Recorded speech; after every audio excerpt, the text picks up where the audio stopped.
dhegaystayaal waa sheekadii mataan ciideed qaybtii koowaad.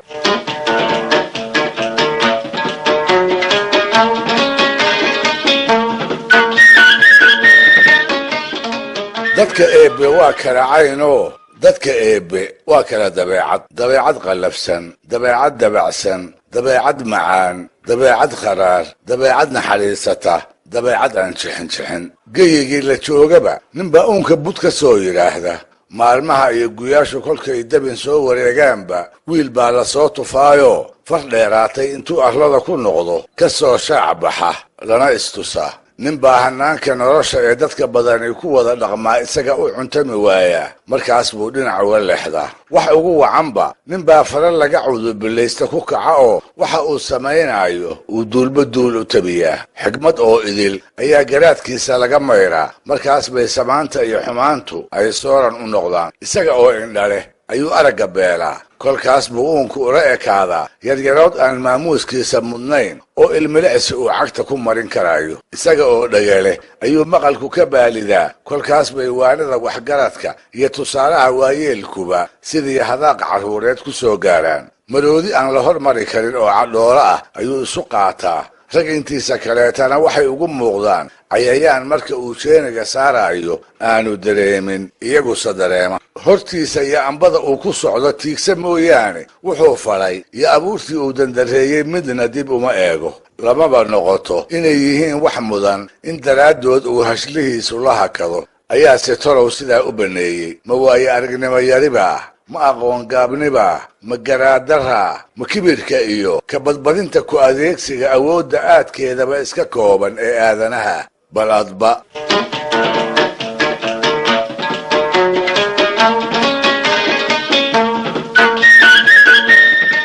intaasi waa iga gogol dhigasho. waxay hordhac u tahay sheeko ku dhowaad 2 qarni ay soomaalidu isu warinaysay, ayna ila noqotay inaan mooggaan idinku jalbeebiyaa inay habboon tahay. waa sheeko soomaaliyeedoo dadkeedii iyo kuwii goobjoogga u ahaa toonihii aysan maanta adduunkana mooyee adduunkan idinkaga dhaqnayn. waa sheeko waa fog dhacday, asii hari weydayoo sidii la isugu soo gudbinayay uu nasiibkayaguna soo gaarsiiyey. qiyaasta waa bartamihii qarnigii 19aad. geyiga aynu joognaa waa dhulka ciid loo yaqaan oo carrada cas ee furfurka ah ku tilmaaman. ninkii aan aqoon baa looladan leeyahay waa dhulka gar loo guba uu beri ugu magaca dheeraa ee haddaanan qaldanayn ay maanta qabri daharee magaalada u tahay. dalku waa nabadoo gaala weli cagta ma soo dhigin. saancadda iyo saanmadooba toonihii weli kuma dhex saqaafin. waa la barwaaqaysan yahayoo roobku xilliyada la sugo ma maqnaado. in dhoweyd abaara ma dhicin oo dareenka la qabaa wuxuu ku kooban yahay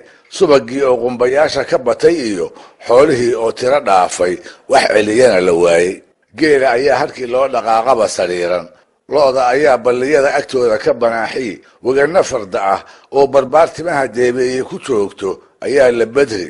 seenya dhuux iyo dhiinwaalna iyaga carruur iyo dumar mooye nin raga iyo dheef kama jeeqaaqo oo waa ka garanuug. dhiig iyo dhaqan, xilo iyo xoolo wixii dadka kala gala guurti abwaana ah oo talayaqaan miiran ah ayaa loo geeyaa. ilaahow aqoonna ha nagu cadaabin, eexana ha nooga tegin intay ku ducaystaan ayay xeer la wada yaqaan oo aalaaba la okoban yahay garsoorkooda ku saleeyaan. shareecada islaamka iyo xeerku kolkii ay isdiidaanna shareecada ayay ula bayraan. guddoonka ugu dambeeya wadaadka tuxfaha iyo minhaajka xambaarsan ayaan laga daba hadlin. go-aanka geedka shir nin diidaa cambaarow, habaar iyo in la isugu tufaana u dheer, iyo weliba isaga oo gardiid magac ugu yeedho.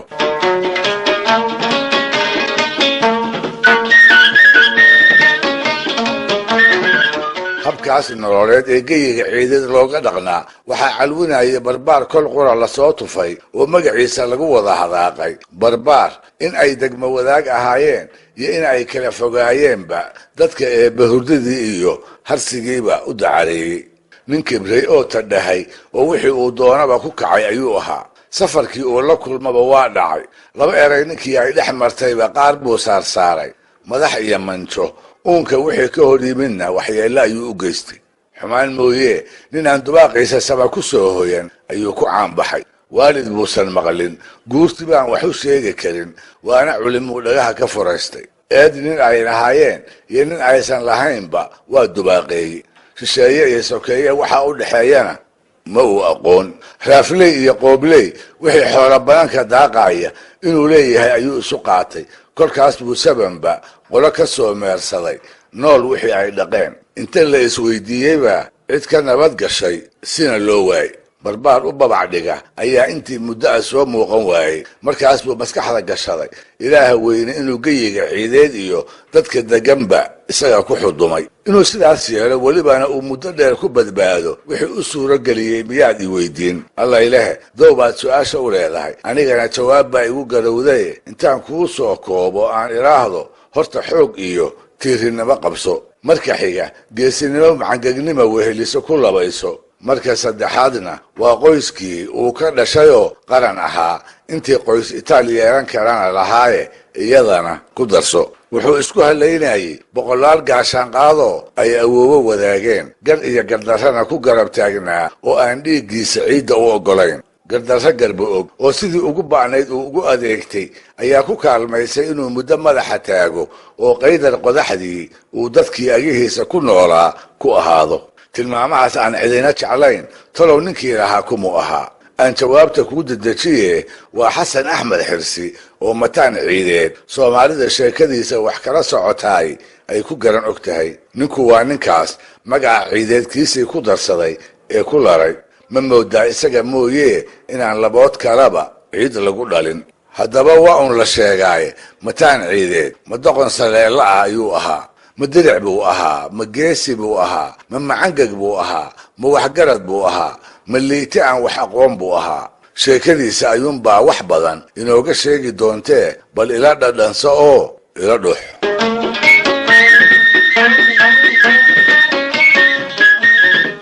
naxariistii janna allaha siiye abwaankii af soomaaliga sheekh maxamed xaaji xuseen oo sheeke xariir loo yiqiin ayaa beri mataan ciideed isaga oo nooga sheekaynaya wuxuu yidhi adeeradii dhowrka ahaa ee mataan waxaa ku jiray waxyaqaan xirri badnaa oo aragti dheeriya harsatay lana odhan jiray axmed maxamed xirsi. saadaal aan habaabin nin looga bartay ayuu ahaa. wuxuu ku jiray raggii guurtida ahaa ee mataan waanadiisa ku oomay. wuxuu ka mid ahaa raggii isku hawlay wiilka iyo uumiyaha inay u kala miciinaan oo kala maadiyaan. asii waxba ka gaari waayey. wuxuu ugu horreeyey garcadaayadii gadaalkii mataan ka quustay oo waana abuur baa ka horraysay inta ugu maahmaahay u saadaaliyey ha dhowaato hase dheeraatee goor ay noqotaba inuu gardarradiisa eedi doono. arrin foolxun kolkuu faraha la galo oo la isku oogaamo ayaa ilenjifo ayuu u ahaaye axmed maxamed loo imanoo lagu odhan axmedow maantana mataan waxaa iyo waxaa ayuu ku kacay. axmed maxamed isaga oo aan isluurin buu odhan xasan mataan wixii eebba ku abuuray weli ma dhicin. weedhaas lama garan jirina waa la garan waaye jire. axmed maxamed baa dhalaal kale loo imanoo inta loo warramo lagu odhan nin baa maanta geedkii shirka iska taagay. dabadeedna xasan mataan baa inta labadii waran isugu qabtay xudunta kaga dhuftayoo duuddheerta kala jebiyey. axmed maxamed wuxuu odhan xasan mataan wixii eebba ku abuuray weli ma dhicin. dhalaar kale ayaa axmed maxamed loo iman. kolkaas baa lagu odhan shirkii buu maanta xasan mataan tegey. dabadeedna jadal buu inta qaatay ninkii ragga ugu mudnaa ama sheekha ahaa siduu ugu garaacayey dubkii kaga murxiyey oo ciidda jiifiyey. axmed maxamed wuxuu ku jawaabi xasan mataan wixii eebba ku abuuray weli ma dhicin. maalin afraad ayaa haddana loo iman laguna odhan axmedow aqal buu xalay gubay. dabadeedna markii la maagay in loo soo gurmado oo dabkii la seexiyo ayuu gabooye fallaaro mariiraysanay ka buuxaan dadkii meesha ku soo ururay ku bilaabay oo rag iyo dumar wixii goobta isa soo taagay midba fallaar baarimaha u joojiyey. axmed maxamed isaga oo qabow ayuu ku jawaabaa weedhii uu goor walbaba ku jawaabi jiray ee ahayd xasan mataan wixii eebba ku abuuray weli ma dhicin. dadka kale ayaaba yaabane isaga yaabba taaban maayo. ma garabdaar buu lahaayo waxa loo sheegayo wax ka weyn oo dhici doona ayay duulashiisu waayo hore dubaaqiisa ku hubsadeen. hadda garan mayno, gadaal baynuse ka garan doonaa. waa inoo toddobaadka soo socda.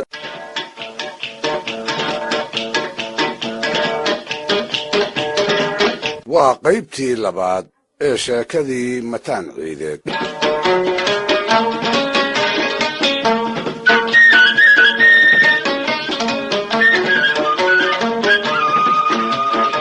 dhegaystayaal xasan mataan oo sidaan idiin hormariyey mataan ciideed isku magacaabay dabadeedna sidaa ku caan baxay wuxuu ahaa dabeecadihiisii la yaabka lahaa nin laga wada ashahaatay oo weli lagu xusuusto nin ku tashaday dad oo idil inuu gumeeyo wuxuu go'aansaday tiisa uuna inay hirgasho oo weliba qasab ku fusho cid walba oo ay wax kala galaanba inuu qorshihiisa ku dirqiyo ayaa la wacnaatay gardarro aan butulli laga odhan karin ayuu inta wanaag mooday hub ka dhigtay habeen baas bay tara kaga go'day dadka eebbe wixii aan isaga dabagelin inuu nolosha u kharaareeyo dadkii la degaanka iyo la deriska ahaa wuxuu qof u gardarraystaba wadar inuu u waxyeeleeyo ayaa maalintii dambe la macaanaatay waa ninkii birindhaha tiraya wuu gadagadeeyey dharaarba far laga naxo ayuu ku kacay maalmo kooban kolkay ka soo wareegaanna mid ka daran iyo wax aan la eegayn ayuu la soo baxay dumarka iyo carruurtu maatadu waa ka nabadgeli jirtay iyagiina waa ka ajoon waaye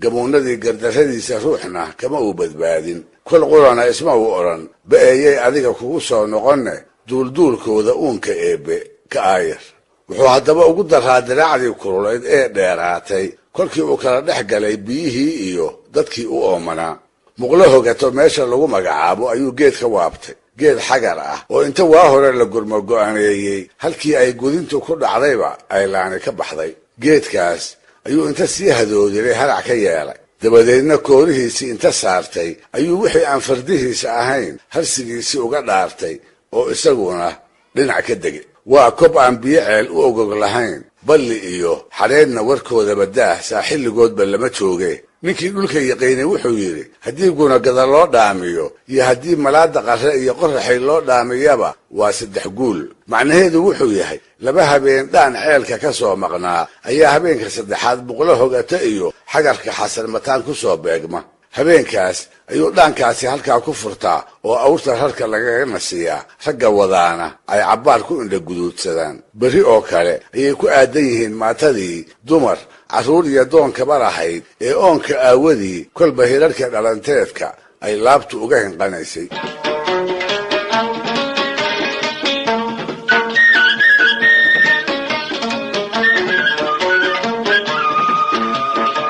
rag allow maxaan u malaynaa kobtaa oo masooraha ah waxaa xasan mataan fardihiisa ku xidheeyey oo waa kii gedagadayn jiraye muxuu talow moogaanna maagan yahay dadkii ayaa waxtooyasho isla dhex qaaday su'aal aan laga jawaabi karin ayay ahayd isagii baase wax yar kadib ficil kaga jawaabi doona show shaydaankii gardarrooyinka u kala doori jiray ayaa ku yidhi mataanow ma adiga oo mataan ah ayaad fardahaaga xoog tiri oo diif aan eebba badin adigu u keeni xilligan lagu jiro farda qoraxay u arooray maxaa ka hari fardasama kuu noqon bi'i waaye dadka kale ka gobsanidoo la mid ma ahide sidii qowsaar adiga oo farda u waraabinaya yaan kaalin ceel lagugu arag mataan baa goortaas shayddaankiisii dhegta u raariciyey oo markuu dhammaystay mindhaa weydiiyey oo maxaan yeelaa waxaad yeeshaa xagarkan haraca ah dhaamanka wabaxa ah ee soo mara maalinba mid haamaha ka degso oo geesigii ciideedow argeegta ayaa ugu biyo qaboobe fardahaaga hadba dhoon horaad ka durduur maxaa sangayaashaada iyo geenyooyinkaaga aroorna u geeyey adiga oo mataan ciideeda ma labalabayne tala isha laga riday ayay ula ekaatay dhalinyaro tabaraysatay oo isaga ka dambaysa ayuu urursaday dhaankii iyo maatadii uu 3 guulka u ahaa ayuu isgafsiiyey awrtii soo martaba waa toydaa wuxuu haybiyaa nin kale iyo cidda loo wado nin alla ninkii uu madaxtaa ku maqlay ratigiisii buu arrumay haamihii buu ka rogay oo baxdowyadii uu xagarka qolkujiraha kaga dhigay afka u geliyey sow ceelkii ku noqon ma aha sow 3 maalmood oo kale maatadii ha oomanaata ma aha sow ilmadowdu ha yuusta ma aha sow gantaaraha gardarrada ee ay awooddu lalinayso kuwa habaarku kolkool kama xanuun badnaadaan taas mataan ma ogeyn luunka saqiirkana waxaa uga daraa aroorka fardihiisa ha iloobina dhegaystayaal weedhii axmed maxamed uu ku jawaabi jiray kol walba oo loo soo sheego wax xille oo uu ku kacay weedhii ahayd xasan mataan wixii eebba ku abuuray weli ma dhicin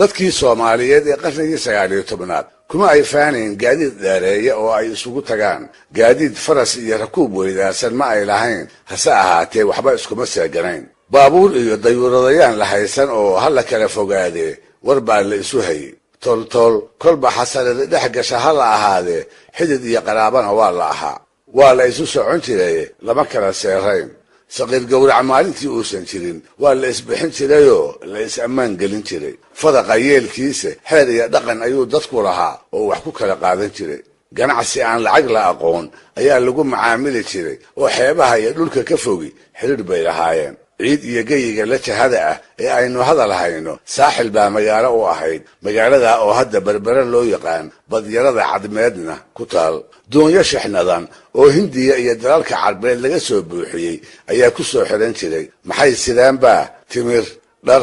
irbado lagu tosho iyo badeecooyinka kale ee waagii la joogaba raacatadu ay bandarrada uga baahan tahay ganacsatada reer saaxil waxay badeecada ku rari jireen awr iyo rag garka haya oo kabaro loo yaqiin imaanshahoodana la dhowro safrahaas ayaa tegi jiray miyiga xeebaha ka durugsan si waxa ay sidaan ay ugu soo bedeshaan baalka gorayada malmalka garceesaanka gaashaamada iyo hadba wixii reer saaxil abda u leh oo ay dibadda u dhoofsanayaan amaba ay lafahooda u doonayaan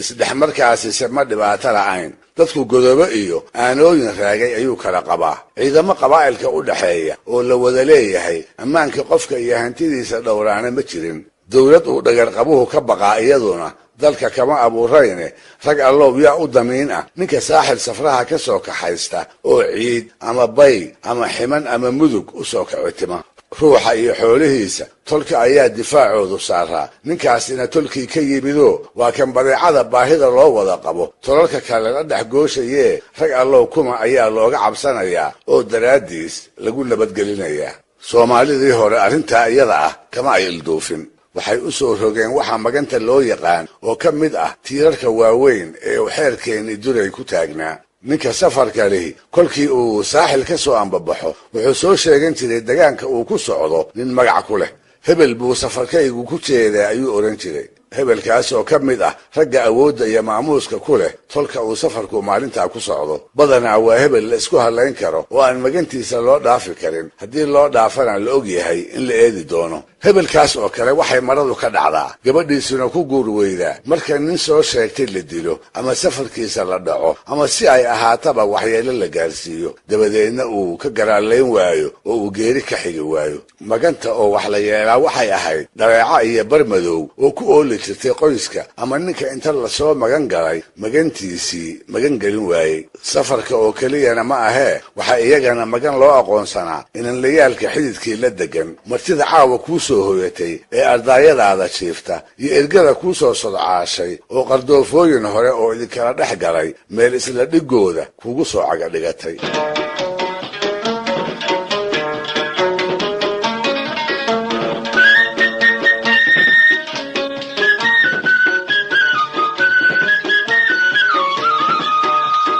dhaqankaa wanaagsan ee bulshadii soomaaliyeed inteedii badnayd ay u hoggaansanayd waxaa jiray nin uu la xumaa oo inta dhinac uga bayray magantii nabadgelin waayey safarkii bartimaha reerahooda ganacsiga u joogayna goor subax ah xoog kula wareegay sida aad malayn kartaanna ninkii aan u jeedaa waa xasan mataan waa ninkii uu kibirku wanaag oo idil ilowsiiyee bal wax dhowra dhegaystayaal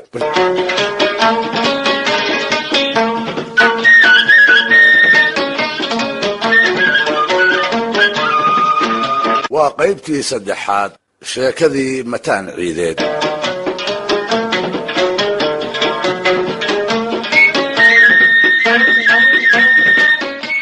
dhegaystayaal mataan ciideed iyo ninkii reer saaxil ee uu safarkiisa dhacay inta aanan sheekadooda idiin soo gudbin bal horta aan sii faahfaahiyo xeerkii ay soomaalidii hore maganta ka lahayd ee ay sida weyn u ilaalin jirtay ruuxa maganta noqdaayay waa ruux ku sugan dhul aan cidahoodu degganayn cudud iyo ciidan uu u qayshado dhul aanu ku lahayn taasoo sababo dhowra ku imaan karta ama waa safaroo alaab ganaca ayuu wataa ama waa mindhisma oo reeraha uu markaa dhex joogo ayuu ka qabaayo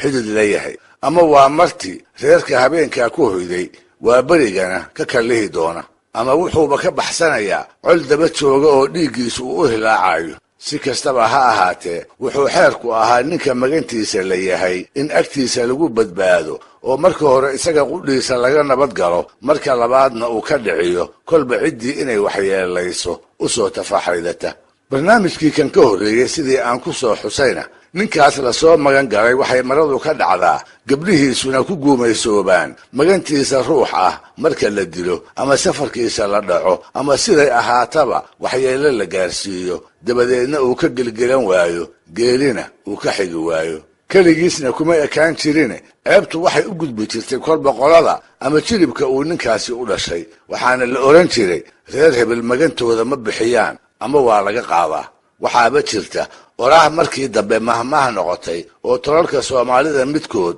ay kuwa la dariska ahi ku xifaalayn jireen. waxay odhan jireen marti reer hebel iyo mooye jeelaalba miday xun bay dhawaaqaan, iyada oo reer hebelkaas lagu ceebaynayo inay yihiin duul aan martidooda badbaadine habeenbarkii iyaga oo hurdaqar ku jira warmaha dara.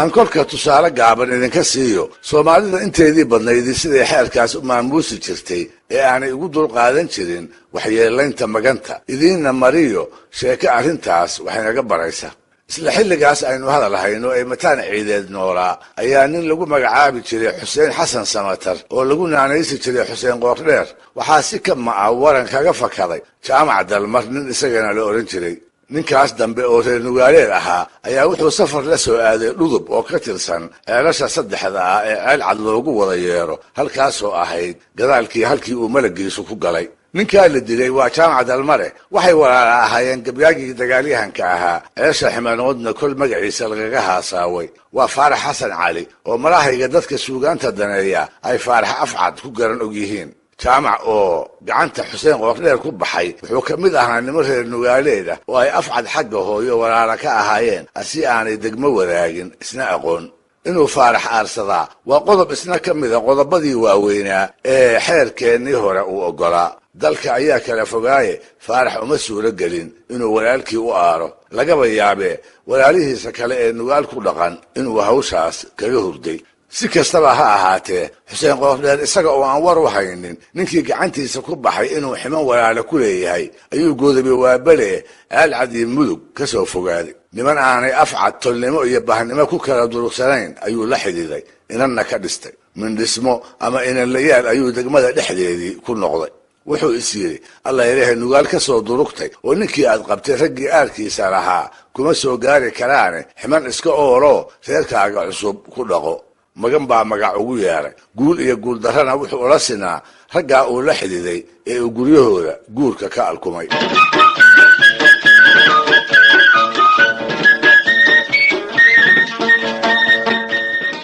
maalintii dambe isaga oo wada dhalaalaya dhowaanna arooskii ka soo baxay ayuu xuseen wax ka soo fadhiistay geed nin tumaalihi uu bir ku tumaayo, gudin iyo warmo iyo amley iyo wixii lamid ah. afcad oo isagana meeshaa waran loogu daylaynayo ayaa ku baraarugay saantii xuseen iyo jaanqaadkiisii. kolkaas buu haddiiba intuu warankii qaabsaday xaggiisii ula jeestay, isaga oo ay ka go'an tahay dhiiggii walaalkiis inuu dhiig raaciyo. waxay rumaysnaayeen ninka haddii la dilo inaanu xabaasha ku xasilayn oo dhinaciisu aanu dhulka qabanayn inta kii dilay uu arlada dusheeda ku nool yahay iskana taxtaxaashayo. ilmilicsi waxaan dhammayn ayaa afcad wahan ku beermay. dhabna wuu isula hadlay, wuu farxay oo wuxuu is yidhi alla ilaahay ninkii walaalkaa jaamac dalmar qabay maanta ayaad haysaa. dhanka kalena wuu naxayoo waxaa ceeb la noqotay ina adeerkiis nin magan u ah sida uu u dili karo oo uga aarsan karo. hadduu dilo dhibaata ka soo gaari mayso oo deera u hirdiyi mayso, waase maganoo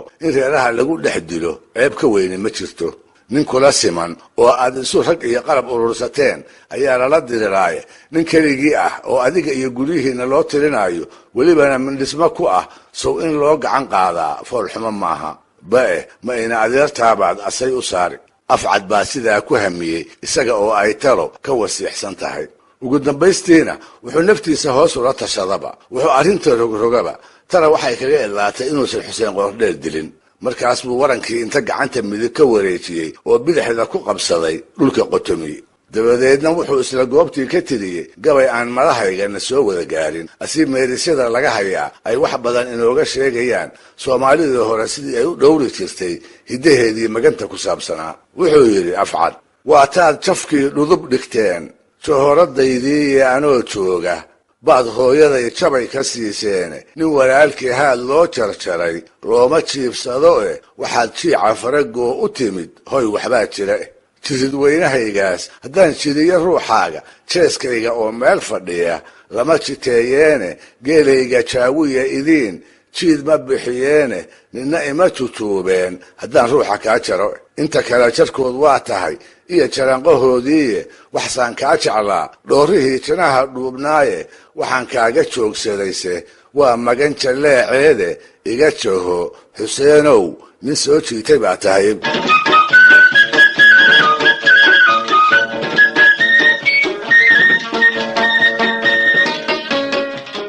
waa tahay qiyaasta 1880 goor aan ku wadno ayaa magaalada berbera waxaa awr safar ah waa kabare ka soo kaxaystay nin la oran jiray Wacays Xirsi oo gabyaan ahaa dhaqankii safraha iyo maganta waa tii aan soo faahfaahiyey Wacays oo safarkiisa ciid ula socday waxaa la gudbooneyd nin uu magaciisa geyiga ku maro inuu soo sheegto waxa uu soo sheegtay nin xoog iyo ragba eebba ku galadaystay oo u dhashay jifadii talada ciideed maanta looga dambeeyey si uu uga badbaado col iyo qowlo wixii laga yaabo inay wadooyinka ka helaan ayuu soo sheegtay Xasan Maxamed oo Xirsi Jabana ku magac dheeraa ahaana mataan ciideed nin aanay abtisiire ku kala fogeyn inkastoo markii hoos loo daadego ay laba lafood kala ahaayeen waa ilma adeer xurmo iyo ehelnimo kala mudan mataan baase wuxuu ahaa nin aan cidnaba raganimo la qaybsan karin nin siday ku tilmaami jireen galdarrada sokeeyaha malab loogu daadshay safarkii Wacays oo reerihii dhex maraaya ayuu mataansheeda ka arkay shaydaankii gardarooyinka u kala doori jiray ayaa malaha halhaleel ula soo joogsaday awrtii ayuu milicsaday markaabuu muusooday soo waa ku dhaqaaqay wuu joojiyey oo haybsaday Wacays oo aan wax dhiila aqabin oo isleh aqalada Xirsi Jabana ayaad bari barqadii ku furi ayuu waraystay isaga oo isku kalsoon ayuu u deexday wuxuu ugu waramay safarkaygu Xirsi Jabana ayuu ku socdaayo isaga ayaan magan u ahay waxa ka dhaadhacsanay kor hadduu ninka magan u yahay mataana inuu u yahay wuuna ku hagaagsanaa waase haddii xeerarkii jiray la wada raacayo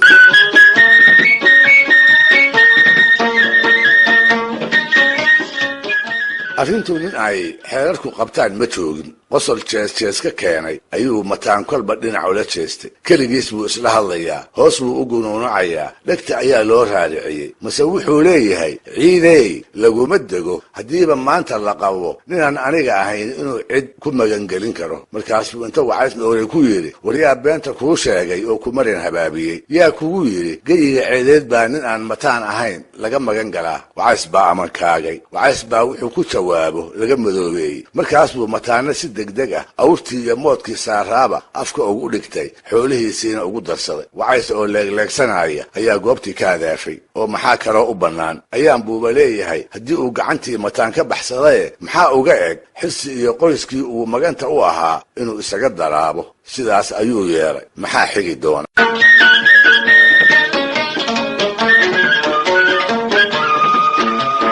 waa qaybtii afraad sheekadii mataan ciideed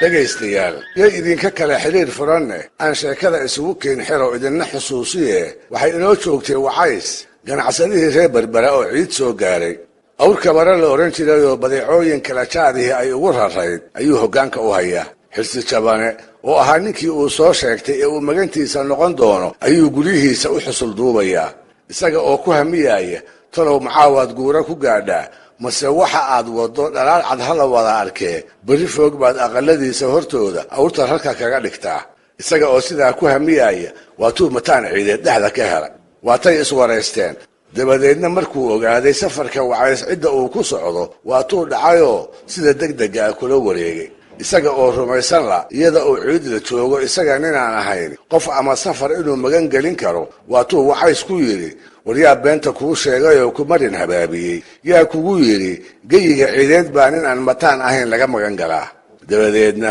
Wacays oo leegsanaya waatuu goobtii ka hadaafay isaga oo hantidiisii mood iyo nool toona aan waxba ka wadan waatii la yiri dhiilada dabayla jimbaa dawiye warkii baa la isxuriyay oo dal dheer oo idil degdeg loogu tabiyay waa sidii laga filayay xirsigii magantiisa laga dhacay intuu ceeboobay ayuu ugaamay geed qariye ayuu waayay maalin uu hiil uga baahi badan yahay inaysan jirin ayuu raggiisii wada dareensiiyey qayladaa wilatay foolxumo daran bay ahayd xirsi iyo barbaartiisii waxay go'aansadeen inay iska mayraan marka horese xigaale ayaa la yahay gafkii lagula kacay iyo xoolaha ka maqanba ay ka ergeeyaan dartiis dagaaladii u dhacay dartii geelii loo kala qaaday iyo ergooyinkii labada lafood u kala dab qaadayay intii lagu hawlanaa Wacays isagu wuxuu dharaartii harsanayay geed haraca oo loo waabay habeenkiina wuxuu caanaha haleelada ku durduuranayay golol loo dugsiiyey golol loo kashkaashayo meel u dhaxaysa aqalada dhowrka bahood ah oo xirsi jabane looga asteeyey isaga shida ma hayso xoolihiisa inuu soo dhacsado laga idimaayo hawshu xirsi iyo xigtadiisa ayay agtaale soo inuu ka dhursugaa kuma habboona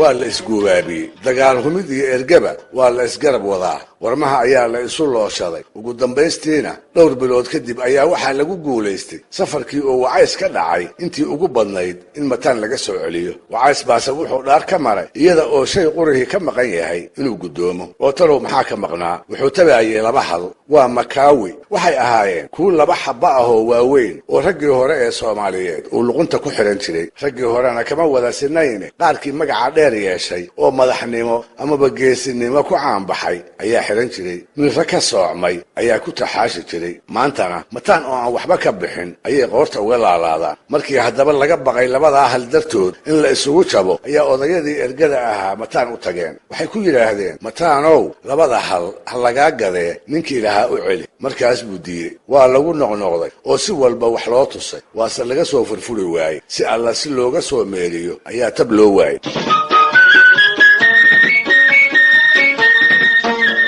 Wacays isaguna ma damacsana makaawigiisii oo loo keenay mooye inuu saaxil dib ugu noqdo amaba uu alaabtiisii kala gudoomo xirsi baa kolkaa muddo u qabtay waa la gaaray labadii halse kuma soo noqon muddo labaad iyo mid saddexaad ayuu haddana u qabtay giddigoodna waxay dhammaadeen iyada oo hantidii maqnayd aanay soo gacan gelin dhowr muddo haddii la dhaafay xirsina oo maalinba maalinta ka dambaysa ku amaahanayo ayuu Wacays hiyi kacay waxa uu bilaabay gabayo uu laftii xirsi jabaana ku guwaabinayo isaga oo doonaya intay malaha dagaal qaadaan mataan ciideed iyo jiribka uu yahay inay makaawigiisii uga soo dhiciyaan waxay oran jireen martida iyo magantaba afgaabni baa ku habboon Wacays baase diidayoo gabiyey wuxuu shallaayay safarkii uu ciid la soo aaday wuu isla hadlay wuxuu xusuustay dhulkii uu ka yimid darajadii uu ku haystay intii uu xirsi sugayay maxaa dulbaax ka baylahay maxay ilma adeerhadii duulaan bixiyeenoo toga herar haleelo ka soo qaadeen maxaa saami uu lahaan lahaa weydaartay muxuu geeliisii dayacan yahay maxaase caano laga lisay qayrkii ka durduuranaya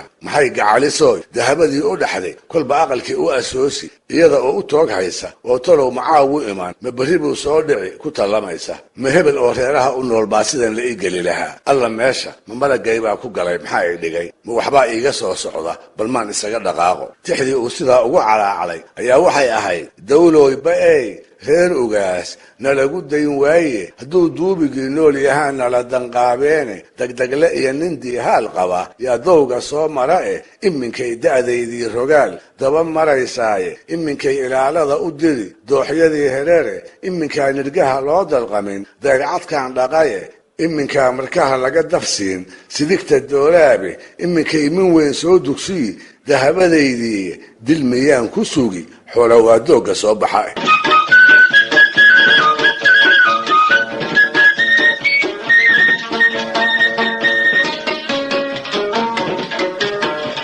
odaygii uu maganta u ahaa waa xirsi jabane gabaygaa ma uu garaysan waxay la ahayd inaanu waxba hakran hantidii wacaysna soo dhiciyey uu maraha wax kale ka doonayo go'aan ahayn wax walba iga heshay kuuna soo dhiciyey madaar aan ku dhisaad iga dooni ayuu ugu daray tixdan jawaabta ah ee uu hal celiyay wuxuu yiri hadduu duubigii mood yahay rag baa dagaladii yaale waataan dar xiran kaaga dhigay harada waxaa dooni een daar ahayn dugaya yaa sheega wacays isaguna markiisii tixdaa ma garaysan wixii uu xirsi ka tirsanayay ayuu ogta ka cadeeyay makaawigiisa mataan ciideed uu galduur ku mushaaxayo ayuu gocanayaa oo carabka ku dhuftay in xirsi iyo raggiisa laga waayay nin mataan u beeqigi kara ayuu ku dacwiyey markaas buu tixdan culus oo miinleyda ah ku garnaqsaday moodkayga oo degan miyaan weerar lagu miisin meeshii intii timid miyaan maramarow qaadan murqofkii ka soo haray miyaan lagu muraadaysan ma makaawigaygaan galduur lala mushaaxaynin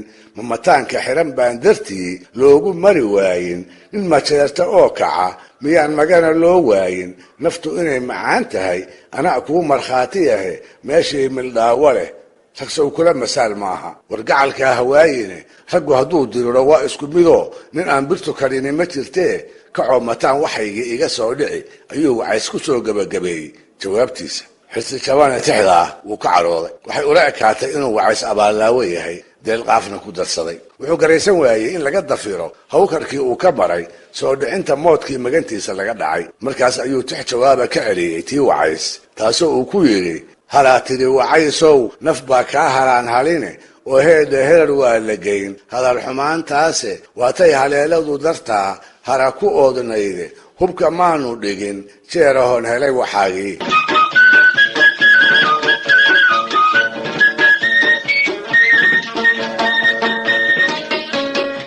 mataan ciideed gabayada la isu celinayaa way soo gaarayeen wuu dhuuxaayey wuuna ku raaxaysanayay wuxuu barakarooni u qaatay wixii uu falay wacays iyo xirsi jabane inay ku eedoobaan halyeyga ciideed buu isu haystay aar laga maagay inuu yahay ayuu isu rumeeyey miilaydii wacays tirin jiray ayuu xusuustiisa dib ugu soo celiyaa kolba saddex meelisoo uu jeclaystay ayuu ka dhex helay ma makaawigaygaan galduur lala mushaaxaynin ma mataanka xiran baan dartii loogu mari waayin nin majeerta oo kaca miyaan magana loo waayin waa markhaati uu wax badan sugaayey waa erayo isla weynidiisii caadda sii saaray waa saddex meelisoo kibirkiisii aad u sii labanlaabay awooddaadii wacays wuu aqoonsaday alla ilaahay adiguna isbaroo u sheeg sababta inaad dhacdo kugu jeeday ayuu mataan ku tashaday markaas buu farriin u diray wuxuu ugu yeeray inuu u yimaado si uu makaawigiisii u guddoonsiiyo wacays maraha geesi buu ahaay taladiisii wuu oggolaaday mindhaasooniyo habeenkii u loogiye waa berigii kolkay tahay ayuu labadii hal soo qaaday oo wacaysoo waxa dhici doona aan dooc iyo dareen u haynin la soo joogsaday intii uusan kuushii guddoonsiin ayuu u mariyey tixuu ugu sheegayo safarkiisii uu dhacay inuu rag ku xiniya baarayay siduu yidhi waxay ka ahayd inuu dareensiiyo isaga mooye cid magan gelin kartaa inaysan jirin hadda kadibna uu dowgu yahay haddiiba uu ciid kabara la soo aado inuu isaga uun soo sheegto wuxuu mataan yidhi shanta reeroo baxawaad leh waa kala shisheeyaane ha yeeshee shaf iyo gowrac waa kala shishlaadaan rag baan sharad ku beenaynayay ee kuma shideeyeene labadeenna oo shaarugta yaan shuqul xumaadeene hadday sharaf lahaayeen baryaan soo shafeecsadaye adaan sheeyadii kuu huray ee sharac allee qaado oo labadii hal gacanta ugu riday malaha waa maalintii uu mataan ugu tala roonaa barnaamijkii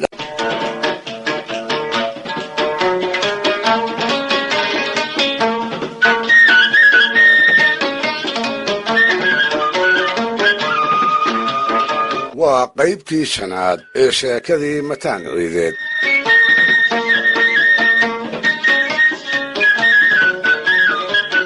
dhegaystayaal muddo hadday mataan qoortu kor ugu taagnaydoo falalkiisii silloonaa iyo magaciisiiba bari iyo bogox lagaga haasaaway ayuu maalintii dambe geelooda dhexdiisa kadaloob u fadhiistay hami baa ku soo kordhaye dhulkii buu jifeeyey hal iyo faras baxdow ah ayaa mooradiisii ka batay barbaar turuqya waaweyn oo wada okobonna garabkiisa ayuu ku arkay kolkaas buu istaawiyey rag inuu wax dheer yahay waxay la ahaatay bili adduun inuu u soo maray maxaa ka maqan ayuu isweydiiyey allaylehe doobni baad ku raagtay lagana roone waa ruux dumar ah oo aad alkumato degdegna aad ula aqal gasho ayuu naftiisii ugu jawaabay hawo guur baa ku soo korodhay oo tolow teebuu gaataa dadka yuu kala xididaa tashi buu bilaabay oo duqow iyo abwaano uma bayrina da'yartii ay isku garaha ahaayeen ayuu u leexday wuxuu goostay gabadha uu guursan doonaa milge iyo qurux gayiga ciideed inanta lagu kuunyo inay noqoto dhaban dumar loogu xisaa ha ka muuqdo magaceedu mid ay safruhu ku haasaawaan ha ahaado ha ku aroorto qoys xoog lehoo awood iyo wardheeriba loo daayey meel alla meeshii dab ka bidhaamayeyba dhallinyaro ayuu u diray ciid oo idil ayay cagta soo mariyeen iyaga oo indhaynaya inantii mataan ciideed u qalmi lahayd ee uu raalliga ka noqon lahaa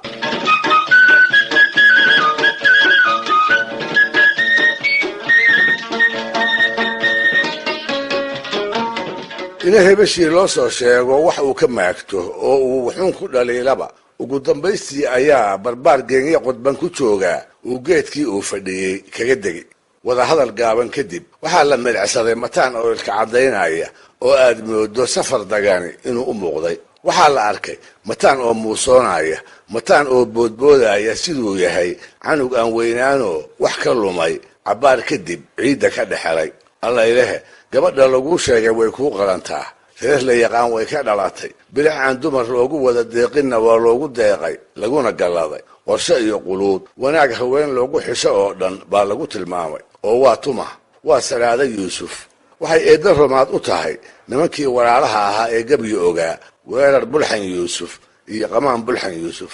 waa inan kibir iyo sagaalka nooc ee suuruhu u kala baxaba isku darsatay waa inan rag oo idil cagaha isugu dhufatay hebel bay diiday hebel kalena aabbahay buu uga yahay waa tii tiriye malaha adiga ayuunbay ku sugaysay qoodhay iyo xeraday maanta ayaa guur kuu eg yahay isbandhigoo doobnimo lama ammaanine reer yeelo mataan baa sidaa naftiisa kula showray go'aankaana ku adkeeyey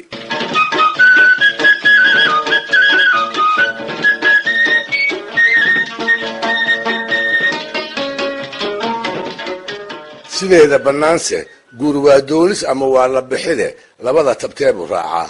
ileen xodxodo iyo is-afgarasho ayaa ka horraysa gabadhana hadal idiinma horraynine la bixid iyada haba soo qaadin midda kale tabta la bixidda waxaa u irkada nin cayra oo xoolo adduun ku yar yihiin yarad badan in la weydiistana ka cararayee maxaa mataan uga dana inuu doono ayay tara kaga dhammaatay raggiisii kuwii uu ugu kalsoonaa ayuu urursaday dabadeedna qoyskii ay salaada ka dhalatay ayuu fardihii u hensaystay isla markiiba wuu u dadab galay la isma haybsan oo waa lays yaqaan waa xigta isku degaanahoo isku ceel iyo carshin ah korkaas buu ma leexleexanine inuu salaado doonaayo reerkii diirka uga qaaday gabdhaha oo la isu diidaa soomaalida xeero ma ahayne waa lala xaajooday dabadeedna waa loo carab laalaadiyey geel iyo fardo iyo yarad imisaad bixinaysaa doodu kama jooginoo lagu murmimayn maxaa yeelay waxaa la ogaa mataan inuu yahay wiil hoog ammaan jecel oo diyaar u ah rag inuu ka fooro xididkana wax sheeka reeba uu guddoonsiin doono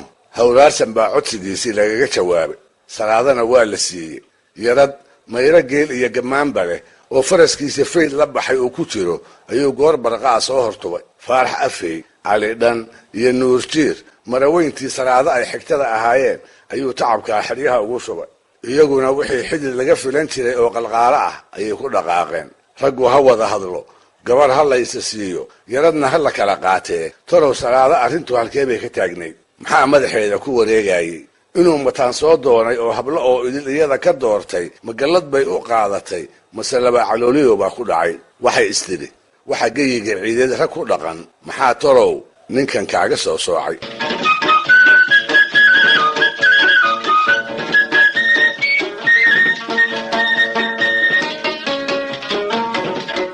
su-aashaas ayaan aniguna jawaabteeda toyday waxaana ku tiri kuteed igu soo gaadhay dadabgalkii horeba inay gabadhu doonistii mataan ka maagtay dumar iyo rag mid ay kula sheekaysatayba waxay ka ergaysay ninkaas habaar mooyee aan dhankiisa waana duca loola jeesan in la weydaarsho malahayga waxay ka cabsi qabtay carruurta ay dhali doonto habaarka mataan ku larani inuu u gudbo inuu fac ka fac ka hari waayo hase ka maagto hana ka mashiiqsatee marna diidmo salaado uma bannaanayn wax walba oo rag ku heshiiyey waxay ahaan jirtay inay dumarku raacaanoo rabbi iyo ragba wixii ay ugu taliyaan kama hor imaan jirin inkastoo raggii hore qaarkood ay yaradka iyo aayaha hablahooda ay kolkol yaradka u xelan jireen haddana run ma ahayn waalidka iyo jifadu halka ay gabadhoodu ku socoto inaanay u meeladayi jirin. Saraado iyada oo taamaanka ku haysa ayay guurkii mataan hawraarsan tiri. Ha yeeshee gugii gabadha inuu dhista laga sugaayey ayuu imaan waayey, fariinna ma soo dirin.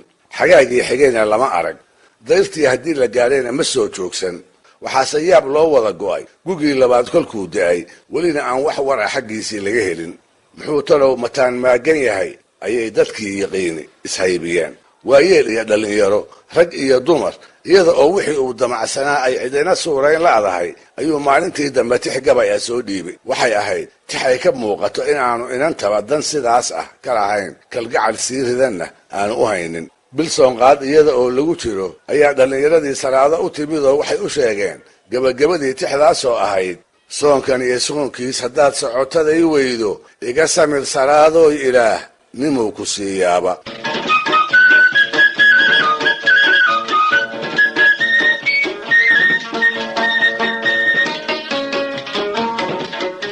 waxa la sugaba gugii saddexaad ayuu isa soo dhigay, isaga oo haba yaraatee aan wax cudurdaar ah xididkii iyo gabadhii toona u sheegin. dabadeedna maxaa ku maqnayd intaas oogu iyada oo aan la weydiin ayaa aqal aan aqalla u ekayn loo dhisay. kashkaash iyo darma ladanoo raaxa loogu gamco ayaa loogu goglay. qumbayaal subag ah iyo tirbado oodkaca ayaa gasada loo dhigay si gaajo iyo diyahaalba ay agagaarka uga fogaadaan. fardaha ayaa lagu dabaaldegay oo laga dulgeeraaray. ammaantii gabadha ayaa lagu dheeraaday. dhallinyarada ayaa sacabka iyo jiibka isla heshay. Saraadana goor fiid ah oo dayaxu 9 iyo 11 u dhaxeeyo ayaa aqalkii loo asteeyey mataan loogu soo hooyey. aroos gobeed buu ahaaye, rag allow ninkii sidaas loogu maamuusay muxuu kaga abaalguday? amankaag iyo afkala qaadba waa dambeeyaane. waa inoo toddobaad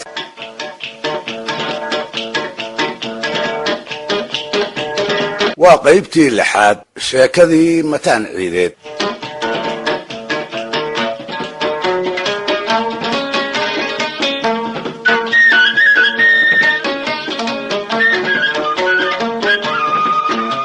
dhegaystayaal, waxay inoo maraysay mataan oo sidii loo joogay maalin maalmaha ka mid ah ay ku soo dhacday inuu guursado. waatuu doonay Salaado Yuusuf oo qurux iyo qabnaba gashaatimihii geyiga ciideed ku noolaa ka tilmaanayd. dabadeedna nimankii uu la xididay waatuu yaradka faraha badan ku bantooqay. waatay iyagiina arooska la yaab kale u abaabuleen. inantiina si xurmoo idilay ku dheehan tahay goor fiida ay ugu hooyeen. su-aashii inoo rahmanaydna waatay ahayd: aroos gobeed buu ahaaye, rag allow ninkii sidaa loogu maamuusay muxuu kaga abaalguday? sideedaba faanfaan ma ahee dulucda guurku waa taranka aadanaha oo loo diidayo inuu tirmo. ismehersiga inanka iyo inanta waxaa looga gol leeyahay dhimasho kadib inaan magacooda ifka lagu xusi waayin. mashxaradda arooska ugu dambaysa waxaa lagu xijiyaa ducada caanka ah ee ay wiilka iyo caanuhu ku sheegan yihiin. raas weyn inay noqoto oo abaydin gaaray lagu gallado ayaa gabadha loogu duceeyaa. xigtadeeduna waxay u gadaal filaan sayga inuu eebbe bayaxo uga dhigo.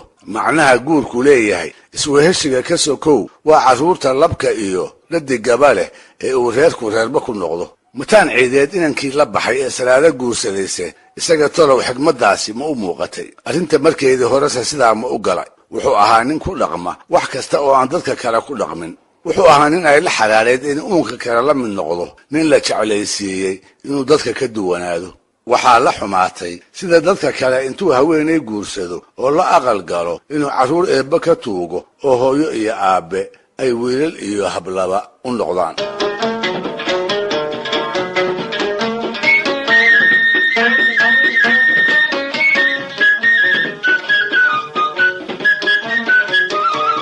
wuxuu ku tashaday guurkiisu mid sheeko reeba inuu ahaado. mataan baa guursaday, wax lala yaabaana ma dhicin, way u cuntami weyday. sokeeye iyo shisheeyaba dhibaato kasta dad waad u geysatay, welina itaal rag waa tahaye yaan wacdarahaagu isdhimin ayuu ku tashaday. guurkaagu ha noqdo midaan isaga oo kale weligeed la arag, eed kastaa ha ka timaadee ayuu naftiisii kula heshiiyey. dabadeed 2-3 habeen kolkii Salaado iyo isagu uu midkood waliba aqalka doc ka seexanayay, sidii 2 nin ay u wada joogeen ayuu fiidkii dambe daboolka uga qaaday tashigii uu shaydaanku laabta ugu tiray. oo muxuu ahaa? wuxuu ahaa sidii nin iyo afadii inay aqalka ugu soo wada hoydaan, sidii 2 ninna ay ugu wada noolaadaan. waa waxaan taariikhda guurka weli soo marin war oo idil wuxuu ugu soo koobay salaadooy boqorka ciideed ayaan ahay adiguna marba haddaad afadaydii noqotay haweenka ciideed ayaad boqorad u tahay oo maanta kadib salaado ciideed weeye magacaagu salaadooy boqor iyo boqorada inay wax iska doontaan waa ila liidasho wallac uur umul iyo jilicsanaan dumar maxaad ku fali ubad aad daadiso iyo ilmo aad araxda ku xambaarto waan kaalahan weynahay inaan sidaa ku wada joogno sheedda iska dhowrano iskana sheekaysanno ayaa inoo guddoona sow amankaag iyo afkalaqaad ma noqon sow xaajo ugub oo abwaan soo jira ahi aanu u soo joogin ma aha falfalxumo aan mataan cidi uga horraynna sow ma aha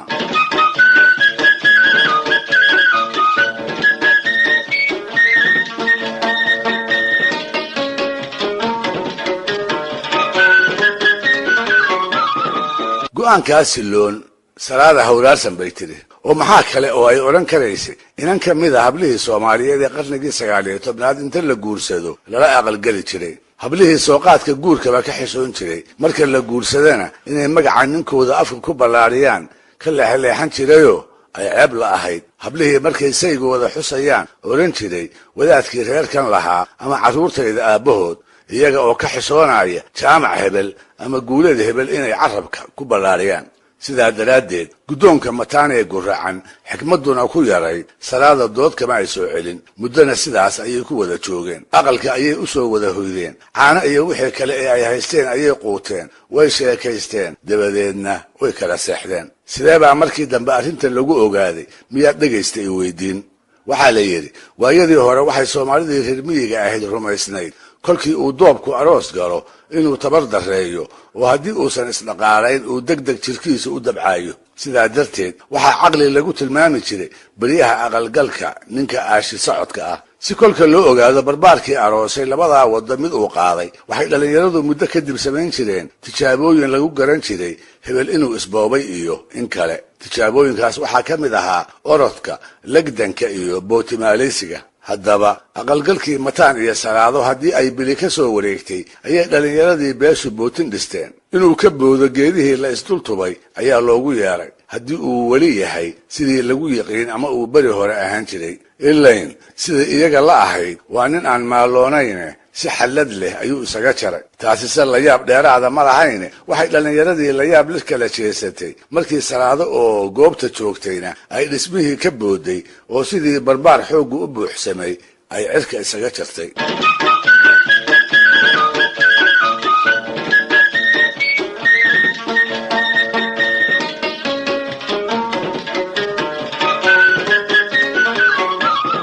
durba bulaan baa bilowday waxbaa la dareemay shaki iyo xamxam baa beeshii ka dhex abuurmay qofba qofkii uu ka hor yimid ayuu labada ruux xaalkooda ka toyday kolkaas baa salaado waxaa loo diray dumar soo waraysta dhismihii aan maanta ogayn gabadhii ka booday aroos ma geline salaado inoo waran ayaa waxaa ku yidhi haweenkii oo raggiina uu ka warsugaayo waxay jawaabta ka meermeertaba waxaa markii dambe laga helay aqalkii arooska sidii ay ku gashay inay baaqi ku tahay bulaankii iyo xamxamtii baa sii batay warmihii tuhunka ayaa mataan lagu halgaaday waxaaba shaki la geliyey ooga ahaan qof dumara oo ugub siduu say ugu ahaan karo xilligaa ma jirin tuhunka isaga ah tabaalo ka weyn oo la soo gudboonaada nin dhowaan guursaday jirooyinka ka mid a oo daawo lagula tacaali karo looma arki jirine waxaa loo arki jiray liidasho quursi lagu muto gudashada waajibka ninnimo oo laga soo dhalaali waayaa waxay bulshadii waayadaa la ahayd ceeb aan ceebi ka weynaynoo aan ninka ka hadhi jirin safka laboodka iyo dhadigoodkana uu labadaba ku seegi jiray qaar ka mid a odayadii aanu wax ka warinay waxay ku sheekeeyeen mataan ma awood la'ayne wixii uu falay wuxuu kaga aarsanayay salaado qudheeda oo waagii uu doonayay diidma yar looga soo sheegay sababtu taag daran ah qaabka aarsiguse sirgaxana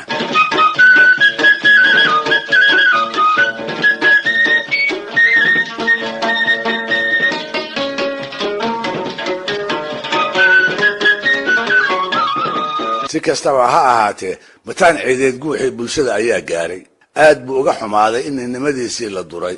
inuu ka gelgisho ayuu damcay ha yeeshee eed kale oo kibirku ka hakin waayey ayuu dhabarka u ritay waa nin gardarrada malab loogu daadsaye gabadhii uu asaageed ka reebay ayuu haddana ceebeeyey oo keligeed ma aflagaadayne hooyadeed oo sodohdiis ah sii galaaftay. hadal tiraabahoo lagu sheekeeye waa laga kabtaa oo la iska iloobaaye hooyaalo maanso ayuu labadiiba ku dhaleeceeyey. kolkii loo soo hooyey inaysan isku sanbanaanayn ayuu salaado ku tilmaamay. sodohdii dhashayna wuxuu ku cambaareeyey inanteeda inay ababkii hore ka xumaysay. wuxuu ku eedeeyey farsamo xumada gabadheeda yaraantii ku soo gaadhay inay iyadu ku ogeyd raallina uga ahayd. gabadhiiba wuxuu ka soo saaray qurux foolka ah ha joogtee ruuxaan inaba wax kale la gola iman. wuxuuse ku roonaa sidaas qayaxan inuusan wax u odhanine uu u sarbeebtay. taasaana keentay in la kala wariyo gabaygiisii ba'naana uu ina soo gaaro. geed la tuuran yahay oo dhallinyaro iyo waayeelba aan loo kala maqnayn ayuu soo joogsaday isaga oo taxaabanaya faras xamar ah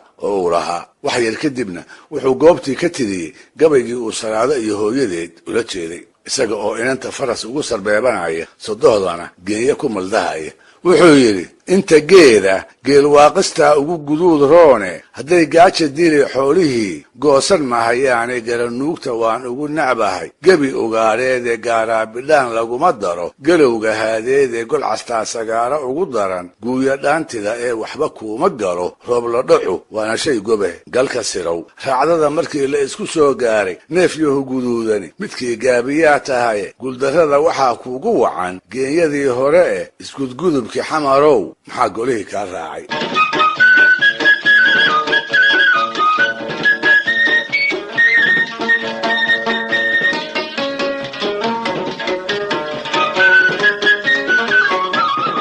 waayadaa waxaa ceeb aan ceebi ka weynayn ahayd dumarka oo wixii lagu qoonsado gabay lagu sheego. malahayga cid soomaali ah oo mataan uga horraysana ma ay jirin, afada la qabaa kuma sii jirin. waxaase ka sii daran oo laga siqoon jiray sodohda oo xurmo mooye ninka gabadheeda markaa qaba amaba qabi jiray aan wax kale ka mudnayn. ha yeeshee ninka aanu hadal haynaa waa mataan oo xeerka dadka qabtaa aanu isaga qaban.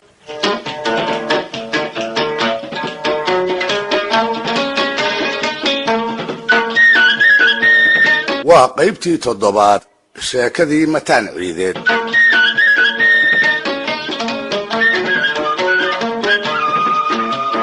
dhegaystayaal, malahayga sidii foosha xumayd ee uu mataan kaga abaalguday arooskii gobeed ee salaado weli xusuustiinna kama bixin. waxaa kalood sidaan filaayo aad ula yaaban tihiin gabaygii sarbeebnaa ee uu ku ceebeeyey gabadhii dhowaanta loo dhisay, tixdii aanu sodohdiina kala xishoon ee uu ku aflagaadeeyey, gabaygii uu ku dhammayn jiray galka sirow. raacdada markii la isku soo gaaray neef yahow guduudani midkii gaabiyaa tahayee guuldarrada waxaa kuugu wacan geenyadii hore ee isgudgudubkii xamarow maxaa golihii kaa raacay. bal malee kolkii ay tixdaasi shaacday wixii dhacay, raggii geedka joogay ee loo mariyey niman hadal seega ma ahayne sarbeebtii sow lama wada garan, sow hoos looma wada jeensanoo nin u jiibiya lama waayin. rag baa damcay inay isla geedka shirka ku dhaleeceeyaan, ha yeeshee way ka maageen. waxay ka baqeen wax ka daran inuu goobta ka geysto, dhiig iyo dhabbaqo midkood in madasha lagala carraabo ayay ka yaabeen. markaas bay afafkoodii xagsadeen.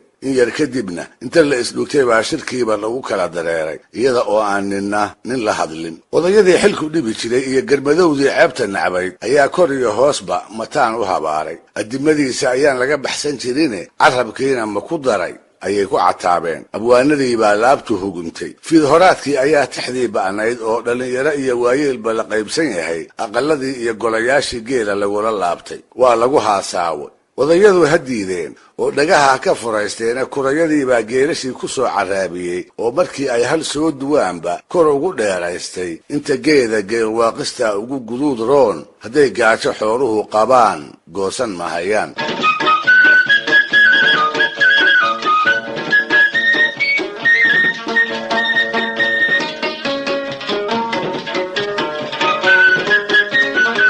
salaadoy, bal adiga maxaa kuu eg? uurka ayay ka oyday. noloshii baa dhadhan u yeelan weyday. yaa ku habaaray intay isweydiisay ayay dib ugu noqotay waayihii ay soo martay bal inay garato halka laga gaaray. wax la calaliyo iyo caano la dhammaba way ka degi waayeen. maalintii ay moorada mataan soo gashay ayay maalmaha ugu nacbaad. maxaase rag allow waxa oo walaac iyo muruga ah ugu wacnaa. waxay islahayd adiga iyo mataan guuruma hagaagin una hagaagi maayee noloshaadu sidee bay noqon. gabaygaa ba'an oo cid taqaani ay afka ku dhaqan tahay sidee buu ina rag kuu soo jalleeci doonaa oo guurkaaga ugu fakari doonaa waa runteedo wahankeedu waa wax mudan in laga garaabo yaa guurkeeda ku degdegaya gabadha dhirta eebbe badane geelwaaqista lagu tilmaamay inanta ugaari kala jaade garanuugta aan hilibkeeda la hunguriyeyn lagu sheegay naagta gaaraabidhaan golcas iyo roob la dhaca aan guduudka mooye qiimaha kale lahayn loogu halqabtay dumarka hiddaraac iyo hooyo wanaag baa loogu xilan jiray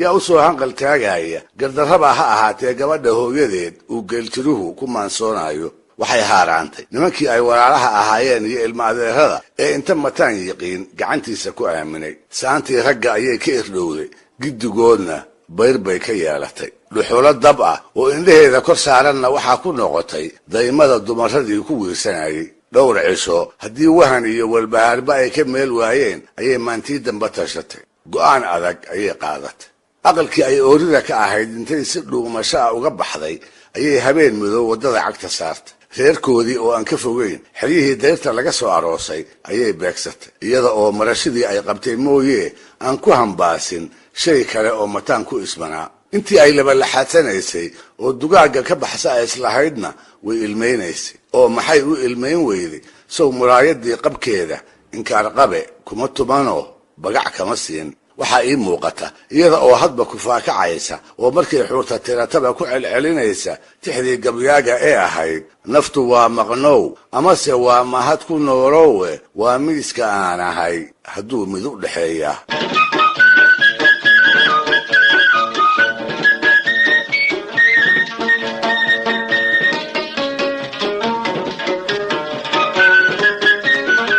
habeenkaa iyo maalintii xigtay haddii ay soconaysay ayay fiidkii dambe goor cawaysina qoyskoodii iyo ardaagii hooyadeed ku soo agdhacday waxay ku tashanayd waran oo adiga oo barooranaya waxaa lagugu falay ka xareedi hase ahaatee waa berigiiba waxay ogaatay in sheekadeedu ka soo horraysay ileen rag baa habeen hore reerka ahaayo wixii mataan falay iyo waxay ku dareenba soo tabiyey ileen baadi geel oo ay ku raad joogeen baa beesha loogu sheegay oo iyagaa sheekadiiba mariyey ileen maraweyntii salaado jifada u ahayd waa warqabaan oo keeda baahi weyne uma hayso ileen gabaygiibaa sida too tanna looga qaybsan yahayoo faarax afey cali dhan iyo nuurtiir oogadooda meeshii laga saro dhiig loogama fadhiyo umal bayna lagama ilaayihiin gardarrada salaado lagula kacay waxay ugu muuqatay tu iyaga loola jeeday caladii haysane waxay sii korodhe markii ay arkeen gabadhii oo dhalanro ku dhacay inay iyadii tahayba waa laga shakiyey awal way casayde intay madoobaatay bay sidii qof duumo ka soo daahay u suuqantay baroorteeda uurka ayaa foolkeeda ka muuqata hooyadeedna waxay raggii u tabisay salaado tii ay tiqiinba inaysan ahayn way kaftan badnayde waxaa ka soo haray weji diifaysan iyo bushimo hadalkii loo diiday habaaska oo ay ka feejignaato iyo oogadeeda oo ay ku hawshooto ayaa lagu ogaaye waxaa la arkay iyada oo mar walba barida dhulka ku haysa sidii guumays ina rag ka quusatay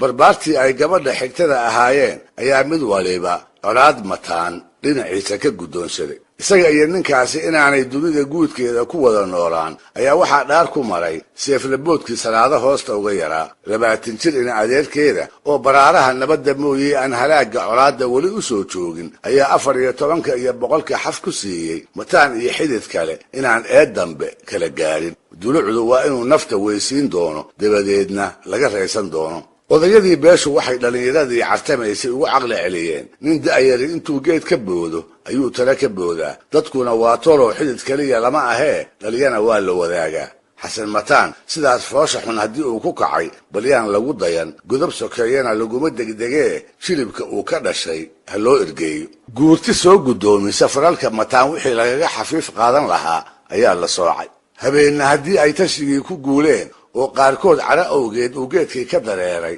dhalinyarana ay go'aankooda sugi la'dahay ayay ugu dambaystii tala ku heshiiyeen waxaa toodii la raacay nimankii ku taliyey xaal iyo xumayn inaan mataan iyo jifadiisa midna la weydiisan loogu soo ergeeyo inuu salaado madaxeeda u sii daayo inkastuu ahaa guddoon aan cara ka maqnayn haddana uma uu cuntamin da'yartii warmaha looshanaysay ee ugu yaraan doonaysay furiin waa halkiisee arrintaas tab uun in looga gilgisho.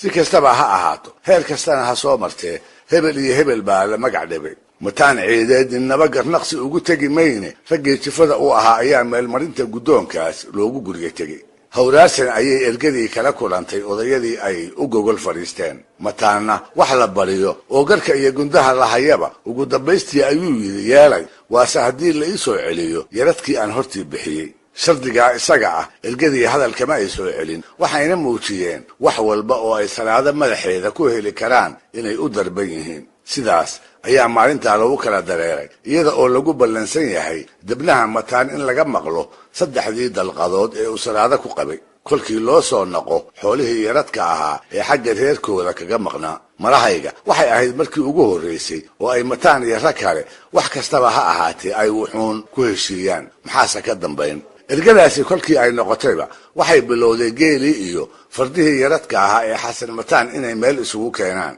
hashii qolo maal loo siiyey waa la doonay. geelii la xerriyey tuludii lagu ogaa cid baa loo diray. faraskii iyo genyadii la banjoogeeyeyna jaraha ayaa lagu soo qabtay. goor barqa ah ayaa xoolaha oo la wado mataan loo keenayoo la guddoonsiiyey. salaado waa furay ayuu dadkii maqashiiyey. eebbaweyne ayay odayadii iyo abwaanadiina mahad u naqeen mar haddii dhiig iyo colaad la'aantood salaado iyo mataan sidaa lagu kala madxiyey. ha yeeshee way mala habaabeene ninku nin ay wax ka go'aan ma ahayn. jid iyo jaho la raaco nin aan lahayn ayuu ahaa. dhegaystayaal barnaamijka dhaqanka iyo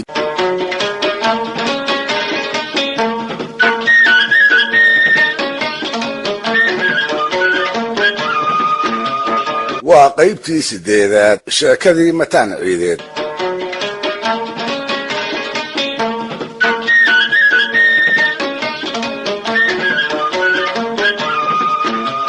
dhegaystayaal guurkii mataan ee siloonaa iyo gabaygiisii aflagaadada daaranaa kadib raggii salaado ciideed xigtada u ahaa waa kuwii caradi biray. jifadii uu ka dhashay waa kuwii ugu ergeeyey inuu gabadha madaxeeda u sii daayo. waatuu isaguna taa ku shardiyey in loo soo celiyo xoolihii yaradka ahaa ee uu ka bixin jiray. maalmo yar kadibna nimankii salaado qareenka u ahaa waa kuwii mataan u soo celiyey geel iyo gammaan wixii xaggooda uu ku tabaayey. waatuu isagiina gabadhii furay oo weliba meel fagaara ah dalqadaheedii kaga dhawaaqay. dabadeedna inta la mooday colaad fool xun in halkaa lagu baajiyey waa tii eebbaweyne loo mahadnaqay. maxaase xigay? muddo gaaban kadibba socoto xagga mataan ay saantooda ka soo jeeday ayaa waxa ay u warramaysaa faarax afey iyo nuurjiir oo ka mid ahaa raggii ay salaado xigtada ahaayeen. waxay ku leeyihiin mataan baanu soo marray wuxuuna noo sheegay inaan salaada ka furaynoo ay weli isaga xilihiisii tahay. sababtana wuxuu cuskiyey xoolo weli dhankiina kaga maqanoo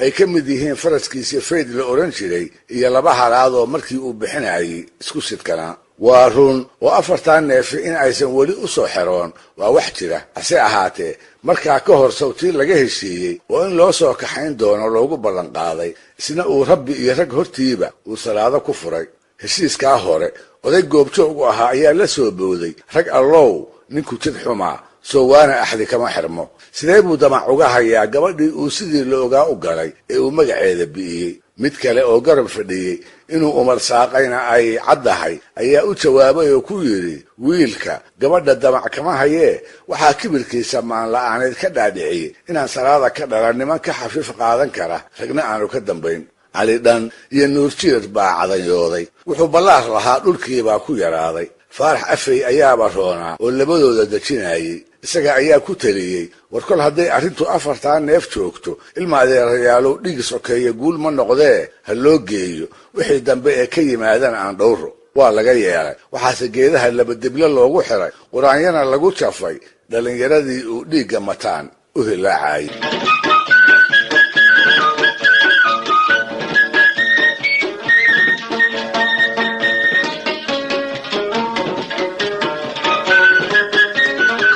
iyada oo laga tashanayo halihii isku sidkanaa iyo faraskii fayd ahaa ciddii mataan u kaxayn lahayd ayaa goor casar gaaban ah waxaa reerihii la soo joogsaday dhowr ninoo buraaro ugaas maxamed uu hor socdo isnabdaadin kadibna waxay sheegeen inaanay reeraha dhaafsiisnayn markaas baa iswaraysiga kale ha dambeeye sheedda aqalada gogol loogu fidiyey oo fiidhoraadkiiba wan subag madoobe ah inta loo loogay caano geel laga durduuray isla habeenkiiba dantii socodkooda ayay soo bandhigeen una sheegteen faarax afey iyo odayadii degmada guurtida u ahaa buraare oo ogaaday in salaado la furay gabadhana naagdoor ku maqlay ayaa soo doonay sidaas ayuuna reeraha ugu soo sodcaalay nin la yaqaan oo asluub leh abtirsina aan kaga fogayn buu ahaaye faarax afey cali dhar iyo nuurjiirba hawlaarsan bay yidhaahdeen buraare oo salaado la siiyey iyo raggii ula soo dadab galay waa berigii ayay degmadoodii u kallaheen iyada oo lagu ballamay guga dhow iyo xilli roobaad in xelaha iyo haragada la isweydaarsado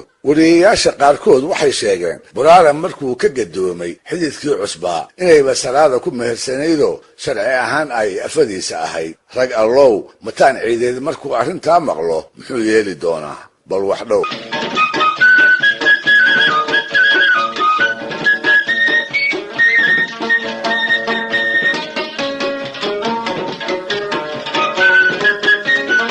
goor harsimadii ah mataan oo geed hareeri ee harkiisa rag kula shaxaaya oo midigtana saarada ku xabad qaadaya bidixdana labadiisii waran ku haysta gaashaankuna uu dhinac yaal ayaa niman socoto ahay salaamu calaykum kaga naxsadeen waa nin dhiilaysan oo uun doora godobtooda hayee intuu booday oo warmihii iyo gaashaankii hagaag u qabsaday ayuu nimankii degdeg u haybsaday markii ay isu sheegeen oo uu gartay inaysan colaad ugu socon ayaa la iswaraystay waxay habeen hore ku hoydeen aqaladii iyo rugihii faarax afey iyo nuurjiir ay ka talinayeen ee ay salaadana joogtay waxay goobtii ka sheegeen wararkii ay mataan siiyeenna ugu daraa buraare ugaas maxamed inuu salaado soo doonay dabadeedna inta la siiyey weliba loo meheriyey nimankiibuu hadalkii ku celiyey oo mar labaad ka hubsaday mar saddexaadna ka saxsaday sidii nin cirku ku soo dumay ayuu socotadii iyo raggii uu geedka kula shaxayeyba ugu muuqday warmihii buu dhowray oo sidii nin maantada tan loo tumay iyaga iyo gaashaankiiba u milicsaday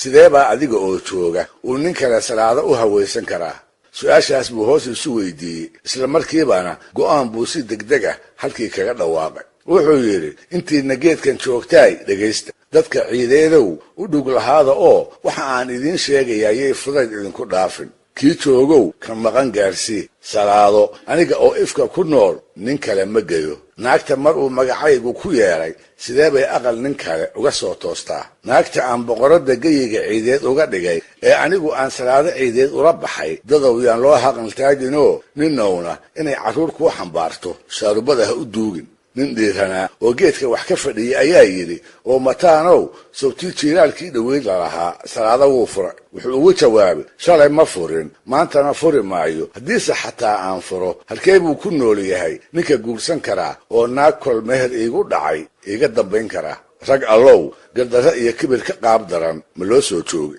abwaankii jifada u ahaa axmed maxamed xirsi ayaa go'aankii iyo warkii mataanba loo sheegay kolkaas buu sidii oran jiray ku celiyey xasan mataan wixii eebba ku abuuray weli ma dhicin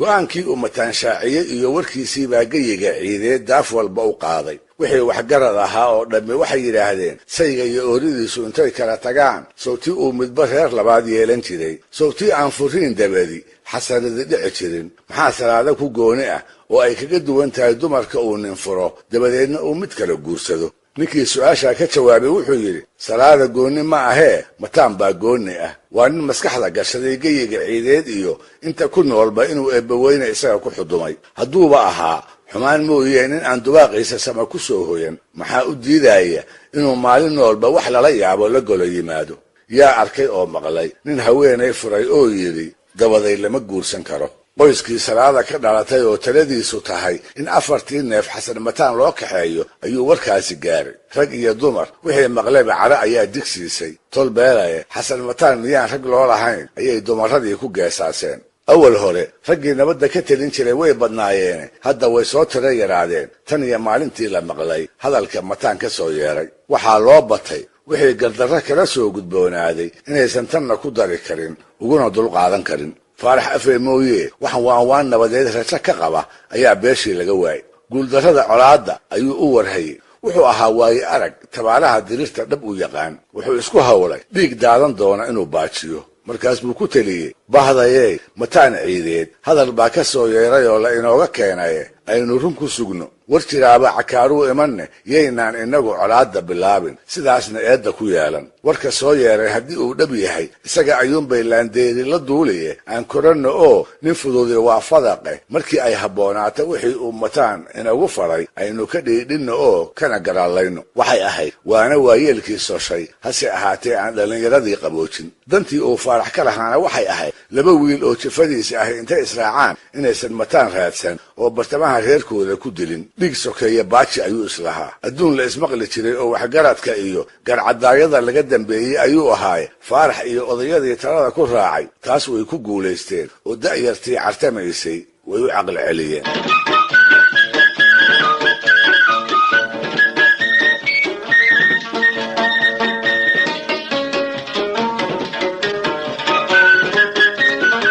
ha yeeshee adin baa laga ballamaye af lagama ballamin. barbaar ay salaado ilma adeer ahaayeen oo inay mataan kala sad qaadaan ugu horrayntiiba ku tashoonaa asii odayadu ay tashigiisa ku baajiyeen ayaa tiriyey gabay digasho iyo dhaarba isugu jira. digashadu waxay daaran tahay 4 neef oo fayd ku jiray inuu ka hayo salaadana ay ka furan tahay dibna xilo iyo xoolatoona aanu xaggooda uga sugayn. dhaartuna waa inuu dili doono marka ugu horraysa oo indhaha saaro. wuxuu yidhi sidigtii falleed iyo haddii faydba lagu dhaafshay inantiina kaa furan tahay wallee fayda kuma raacin inaanse kaa fashtiin yaa sidii faral ilaahay ah. gabaygaas oo aan shaki iga jirin intaas inuu ka dheeraa ayaa mataan loo keena. qosolkii isla weynida ayuu ku dhuftay. wuxuu ka yaabay inanka gebiyey dhiiranaantiisa. warshow ciid rag baa weli ku nool ayuu is yidhi. haddana wuxuu isweydiiyey tolow ina ayuu ahaa wiilka kugu dhaaran karaa. inaan kaa fashtiin baa sidii faral ilaahay ah wiilka gabayga ku daray ma doqon baa ma dal dheer buu ka yimi ma wuusan aqoon kuu lahayn ma naftiisuu nacay ma tol iyo cid ceshata lana talisa ayaanu lahaynoo waa waxaan xigta loo ogeyn. dhegaystayaal barnaamijka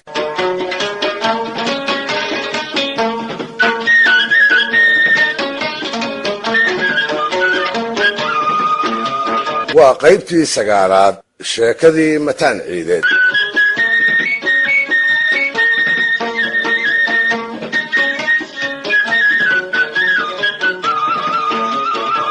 dhegaystayaal si ay sheekadu isugu keen xiranto aan idiin soo koobo qaybaheedii ugu dambeeyee markii uu xumeeyey markii uu canjarafeeyey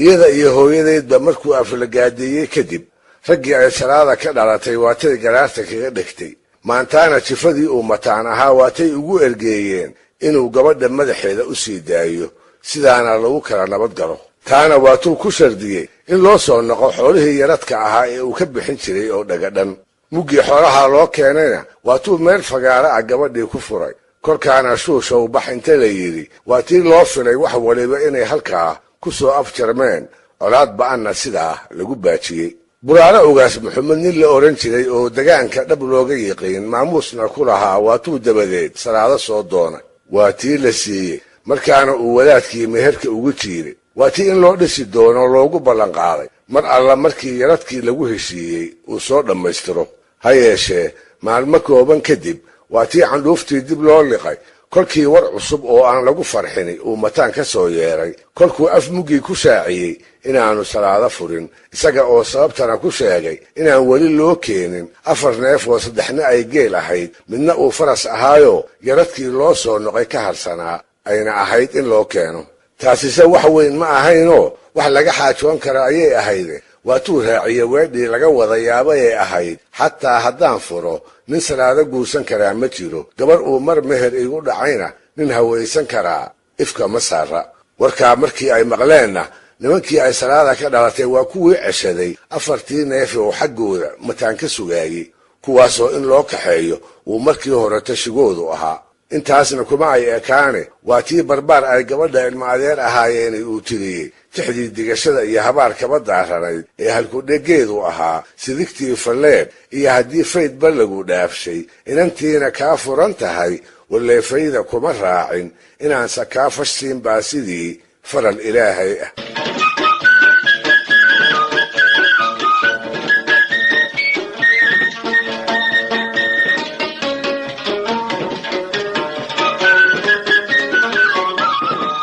mataan ciideed maalintii uu tixdaa maqlay maalintii ku afar ahayd ayuu geedkii shirka oo lagu dhan yahay isa soo taagay isaga oo fardihiisii midkood ku jooga. raggii meesha fadhiyey kolkii ay arkeen sibraarka uu caanaha geela ka soo milaalay, hilbaha saafka ah ee qalqalaha uu ka soo buuxsaday iyo qalabka kale ee sangaha u saaran ayay garteen in sudcaal ku jiro waxna uu maagan yahay. mataanow maanta halkee baad boqoolo u tahay markii la weydiiyeyna wuxuu ku jawaabay inuu u socdo reerihii ay salaada ka dhalatay ee ay markaa ku sugnayd. wuxuu ku daray, waa la ii dhaartaye in la idili karo iyo in kale ayaan soo hubsanayaa. amankaag iyo afkaraqaad baa lala kala jeestay. yaabba raggii oo idil hadal kala soo bixi waaye. nin laga quustay buu ahaaye waayeeladii goobta joogay wax waana ah uma ay soo jeedin. hase ahaatee kolkuu intarnadigii u baaciyey uu faraskii jeediyey ayaa kuray goobta wax ka fadhiyey wuxuu ku yidhi, mataanow maxaad reer hebel ka dooni, intuu carabka ku dhuftay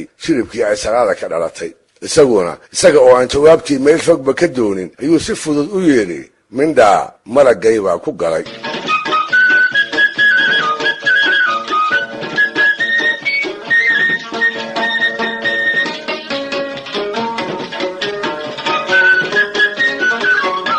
maalintii dambe goor ay barqadii tahay ayuu ku soo baxay degmadii uu ku socday. meel kale kuma uu leexanne aqalkii salaada ku jirtay oo uu soo tilmaansaday ayuu beegsaday. geed ku yaal aqallada duleedkoodana qaafadii reeraha ayaa shiran ku ahayd. wuu arkay kumase uu leexanoo dan iyo heella kamuu yeelanne wuu garab maray. isagiina waa la milicsaday. war ninka meesha maraya ee ina hareer maray waa kuma ayay isweydiiyeen. wuu hagoogan yahay, afkuu taagayaa, labadii waran ee xaasawda lahaa kal horena bullaxaar laga soo gaday ayuu isku garaacayaayo dhalow kaga siinaya. waa duul isyaqaanoo weligoodba is ag taagnaaye calidhan, nuurjiir, faarax afey iyo raggii kaleba durbo way garteen ninka garab maray ee aqallada u dhaafay inuu mataan ciideed yahay. faarax afey mooye in alla intii geedka fadhiday ayaa warmihii boobtay sidii col mahiigaanihii uu reeraha soo galay. indhaha ayaa lala sii raacay. aqalkii salaada ku jirtay oo uu soo tilmaansaday ayay saantiisu u jeedaa. qoor iyo xero waa kaa daraq yidhi oo sidii nin ay ooriyi u joogto kalsoonida ku galay. taasi hadday dhacday kolka maweesaa dhowran. niman mar 4 lagu sheegay marna 5 lagu sheegay oo calidhan ku jiro ayaa isku markacayoo qarabkoodii qaatay. mid walba hubkiisa waxaa ka mid ah hooto dhagaley ah. sidii lagu yiqiin faarax afey ayaa isku dayey maantaana inuu baajiyo dhiig sokeeye oo lama horaan loo wada arkay. raggii gadooday ayuu damcay inuu qaboojiyo oo umalka saaqay uu biyo ku duldaadsho. wuxuu ku yidhi, ilma adeerayaalow wiilkaasi dhiil buu lulaya, yaan lagu dayanoo gardarradiisa yaan loo raacin.